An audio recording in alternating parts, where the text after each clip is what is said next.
time I said goodbye to my father at the airport after we lost my mother, I cried, not knowing if this was the last time I'd ever see him.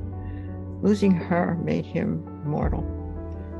Not that that was the entire reason I cried. Goodbye just isn't in my vocabulary. When I was a kid and we would take my aunt and uncle to the airport as they were going back home to Florida, everyone would look at me. Sure enough, tears.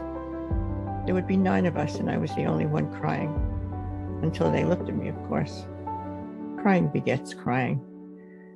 I delivered a heartfelt grandma-grandchild speech at each of my grandchildren's bar and bat mitzvahs and didn't get through even one without crying.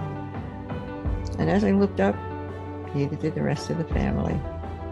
I gave a speech at my dad's surprise 70th birthday dinner and didn't get through that without crying. And when I make a toast to all of those who are no longer with us at the start of our Jewish holiday dinners, there's that lump in my throat as tears fill my eyes. And when my dad and I danced the father-daughter dance at my wedding, he looked at me and said softly, "You look beautiful, darling." Through the tears and silent sobs, I said nothing. I just nodded. The first time I visited my daughter and her family after they moved to Florida, I was walking with my little 4-year-old granddaughter at the airport, and we held hands before I had to board the plane for home. She asked me if I was crying. I said, "A little bit."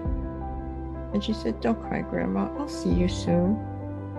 So of course that made me cry even more. I get teary in a heartwarming commercial, reading a sad book, and definitely tearjerker movies. I cried all the way through the revival of The King and I on Broadway as it brought back childhood memories. So I'm the crier of the family. And as I mentioned, I'm not referring to sadness. I'm talking about happy occasions and speeches and airports.